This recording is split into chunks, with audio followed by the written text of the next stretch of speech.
नमस्कार। आपका अखबार के इस अंक में आपका स्वागत है। मैं हूं प्रदीप सिंह। जनादेश 2024, इसका कारण, इसकी मीमांसा अगर आपने कर ली हो और किसी नतीजे पर पहुंच चुके हों तो एक बात और सुन लीजिए। एक व्यक्ति के बयान की बात कर रहा हूं मैं, उनके स्टेटमेंट की बात कर रहा हूं, उसको ध्यान में रखकर इसकी मीमांसा फिर से कीजिए। जमायत उलमाए हिंद, इसके प्रमुख हैं अरशद मदनी, दारुल उलूम देवबंद के प्रिंसिपल भी हैं। उन्होंने जो बात कही है उसको समझने की कोशिश कीजिए और उसको अपने दिल में उतारने की कोशिश कीजिए, तब आपको पूरा परिदृश्य, राजनीतिक परिदृश्य समझ में आएगा कि इस चुनाव में हुआ क्या है। हर चुनाव में जो है जीत हार, अच्छी परफॉर्मेंस, बुरी परफॉर्मेंस, इसके कई कारण होते हैं, कोई एक कारण नहीं होता है।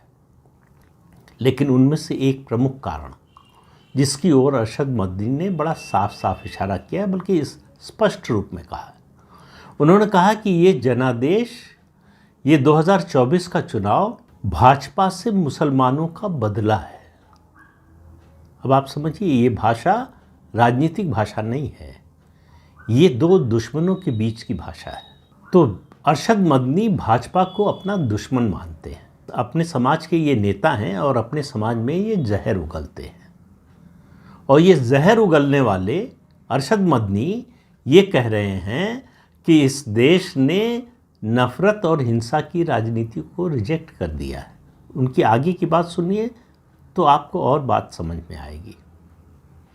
उन्होंने कहा तालिबान कोई आतंकवादी संगठन नहीं है।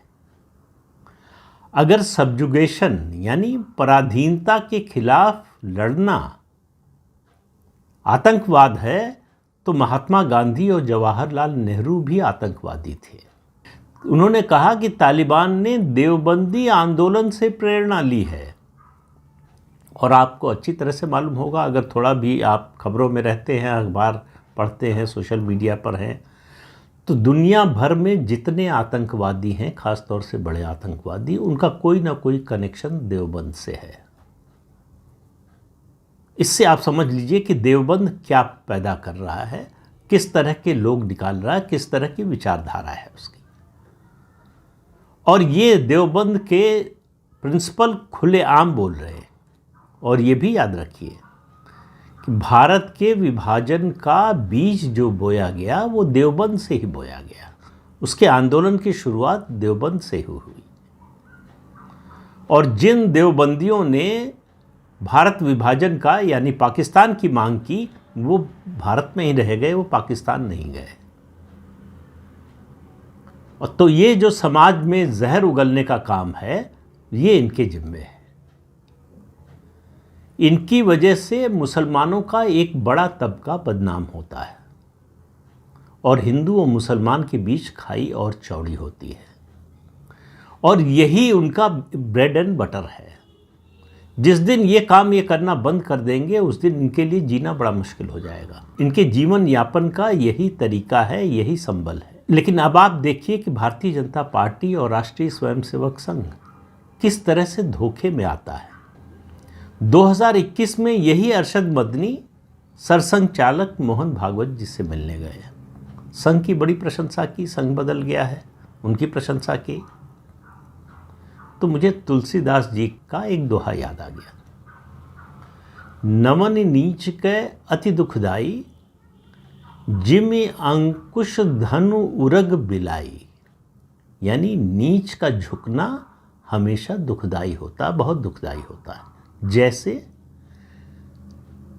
अंकुश जो महावत के हाथ में होता है, हाथी को जो चलाता है, हाँकता है, अंकुश जब नीचे आता है तो हाथी पर प्रहार करता है। धनुष जब प्रत्यंचा खींची जाती है, झुकता है, तब तीर निकल कर जाता है निशाने पर। उरग यानी सांप। सांप हमेशा आक्रमण करने से पहले झुकता है। और बिल्ली भी यही काम करती है, झुकती है फिर अटैक करती है। तो इस बात को समझने की ज़रूरत है कि ये जो मीठी मीठी बातें करते हैं, संघ के लोगों से मिलते हैं, भाजपा के नेताओं से मिलते हैं और संघ और भाजपा के लोग बड़े प्रफुल्लित हो जाते हैं। उनको लगता है कि वो सामाजिक समरसता का काम कर रहे हैं, उनको लगता है कि वो हिंदू मुसलमान को नज़दीक लाने का काम कर रहे हैं, दोनों समुदायों को जोड़ने का काम कर रहे हैं। लेकिन दरअसल वो तैयारी कर रहे होते हैं अगले हमले की, अगले आक्रमण की। उसके लिए खाद पानी रसद जो है जुटा रहे होते हैं कि आप भ्रम में रहें, आप उनसे लड़ने की तैयारी न करें, और आपके ऊपर जब आक्रमण हो तो आप जो है अचंभित हो जाएं कि अरे ये क्या हुआ। 1962 याद कीजिए, हिंदी चीनी भाई भाई, यही किया था चीन ने। तो दुश्मन हमेशा जो है इसी तरह से आपको मुगालते में रखकर जो है वो वार करता है। मुस्लिम समाज के ठेकेदारों में पिछले 10 साल से उनके मन में, उनके दिल में ये बहुत बड़ा दर्द है कि नरेंद्र मोदी ने राष्ट्रीय राजनीति में आकर मुस्लिम वोट का जो वीटो था उसको ख़त्म कर दिया। दरअसल ये मुस्लिम राजनीति का वीटो ही ऐसे तत्वों को चला रहा था। इनकी पूरी राजनीति इसी पर निर्भर थी। ये ठेकेदारी लेते थे मुस्लिम समाज की, मुस्लिम मतों की, और पार्टियों से डील करते थे जो अपने को सेकुलर पार्टी कहती थी। उनकी जो सांप्रदायिकता है वो किसी भी सांप्रदायिकता से ज़्यादा खतरनाक है, क्योंकि वो धर्मनिरपेक्षता के आवरण में होती है। तो छिपा हुआ हथियार जो है जैसे ज़्यादा खतरनाक होता है, क्योंकि उसके लिए आप तैयार नहीं होते हैं, उससे निपटने की या उसकी काट की आपकी कोई तैयारी नहीं होती है। अब बहुत से ऐसे विश्लेषक हैं, बहुत से ऐसे विद्वान हैं जो लिखते हैं, बोलते हैं और लगातार इस बात का प्रचार करते हैं कि मुसलमान कभी स्ट्रेटेजिक वोटिंग नहीं करता। उनको ज़रा अरशद मदनी की बात सुन लेनी चाहिए। अरशद मदनी ने कहा कि इस चुनाव में मुसलमानों ने स्ट्रेटेजिक वोटिंग की। अब स्ट्रेटेजिक वोटिंग का मतलब आप समझते होंगे, जिनको कोई भ्रम है उनका भ्रम दूर कर दें। स्ट्रेटेजिक वोटिंग का मतलब है कि ये भूल जाओ कि कौन उम्मीदवार है, वो मुसलमान है कि हिंदू है ये भी भूल जाओ, वो अपना भाई है कि अपने परिवार का है ये भी भूल जाओ। सिर्फ और सिर्फ उस उम्मीदवार को वोट दो और पूरे जोर शोर से और पूरी ताकत से वोट दो, अधिक से अधिक संख्या में वोट दो, जो बीजेपी के उम्मीदवार को हराने की स्थिति में हो। ये है स्ट्रेटेजिक वोटिंग। उनके लिए चुनाव जीतना ये लक्ष्य नहीं है, उनके लिए बीजेपी को हराना एकमात्र उद्देश्य है। इसी के अनुसार वोट किया जाता है। बीजेपी 10 साल से इस भ्रम में जी रही है। अब 10 साल से क्या कहें, जब से जनसंघ बना है, शायद शुरुआती दिनों को छोड़ दें, और ख़ास तौर से 1980 जब से भाजपा बनी है, भाजपा को ये गलतफहमी हो गई है कि वो मुसलमानों के वोट ले सकती है। अगर वो ईमानदारी से मुसलमानों के हित के लिए, उनके समाज की शिक्षा के लिए, रोज़गार के लिए, उनके सामाजिक उत्थान के लिए, उनके आर्थिक विकास के लिए काम करे तो वो उनका दिल जीत सकती है, उनको साथ ले सकती है। ये गलतफहमी प्रधानमंत्री नरेंद्र मोदी को भी थी। ये जो सबका साथ, सबका विकास और सबका विश्वास का नारा आया, ये इसी गलतफहमी की उपज है। वो सबका विश्वास नहीं जीत पाए, और मैं कह रहा हूं कभी नहीं जीत पाएंगे, क्योंकि मुस्लिम राजनीति का आधार ही है भाजपा और संघ का विरोध। जैसे पाकिस्तान के अस्तित्व का आधार है भारत का विरोध।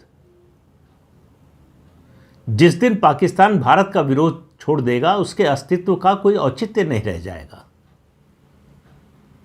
उसी तरह से मुस्लिम समाज का एक बड़ा वर्ग है, बल्कि मैं कहता हूं मुस्लिम समाज के जो ठेकेदार हैं उनका, और उनका प्रभाव बहुत ज़्यादा होता है मुस्लिम समाज पर और उस मतदाताओं पर।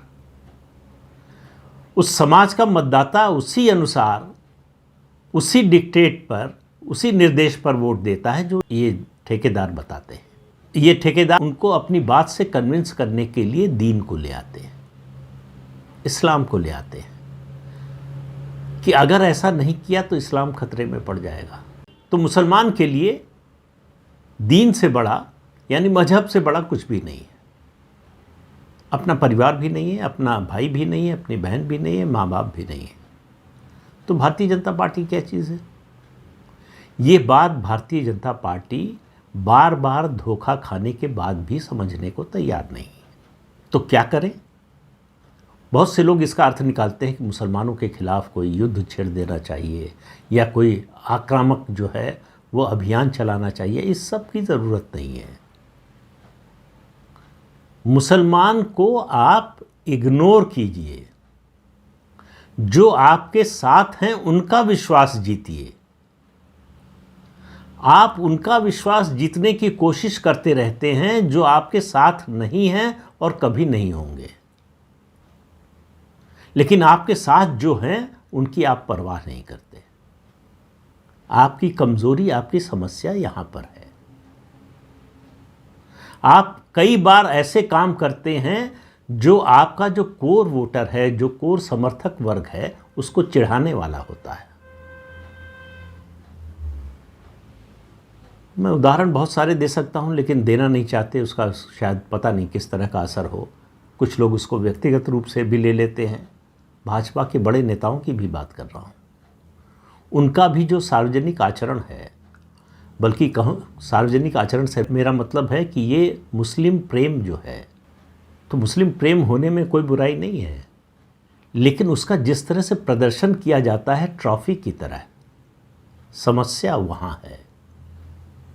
आपका कोर वोटर इससे चिढ़ता है, नाराज़ होता है, दुखी होता है, और आप अपना सौभाग्य समझिए कि वो इस सब के बावजूद आपके खिलाफ वोट नहीं करता, वो सिर्फ घर बैठ जाता है। लेकिन अगर ये सिलसिला चलता रहा तो वो दिन भी आ सकता है जब वो आपके खिलाफ वोट करे। तो वो नौबत मत आने दीजिए, वो स्थिति मत आने दीजिए। चेतिए, जो साथ कभी आने वाले ही नहीं हैं उनके पीछे भागना छोड़ दीजिए, और जो साथ हैं उनके हित की चिंता कीजिए। करना सिर्फ इतना है, किसी से लड़ाई झगड़ा नहीं करना है, किसी के खिलाफ नहीं होना है, किसी पर आक्रमण नहीं करना है। लेकिन पहले भी कह चुका हूं, फिर कह रहा हूं, दोस्त और दुश्मन की पहचान होनी चाहिए। अगर दोस्त और दुश्मन की पहचान होगी तो धोखा नहीं खाएंगे। तो अगर धोखे से बचना है, बार बार धोखा खाने से बचना है, तो पहले पहचानिए कि कौन आपका दोस्त है, कौन दुश्मन है, कौन हर हाल में आपके साथ रहने को तैयार है और कौन किसी भी हाल में आपके साथ आने को तैयार नहीं होगा। इसमें फ़र्क करना जब भारतीय जनता पार्टी सीख जाएगी, समझ जाएगी, तो उसकी आधी से ज़्यादा समस्या हल हो जाएगी। तो कहाँ ध्यान देना है और कहाँ ध्यान नहीं देना है। सरकार किसी विचारधारा से नहीं चलती, लेकिन पार्टियां चलती हैं। और जब सरकार पार्टी को विचारधारा से अलग करने की कोशिश करे तो समझिए कि ये खतरे का संकेत है। पार्टी विचारधारा पर चलती है, उसी पर चलना चाहिए। और ठोकर खाने के बाद भी अगर आप समझने को तैयार नहीं हैं तो आप अपने अनिष्ट के लिए तैयार रहिए। तो इस अंक में इतना ही। अगले अंक में फिर मिलेंगे किसी नए मुद्दे के साथ। तब तक के लिए अनुमति दीजिए। आपसे अनुरोध है कि ये चैनल देखिए, शेयर कीजिए, लाइक कीजिए और सब्सक्राइब जरूर कीजिए। नमस्कार।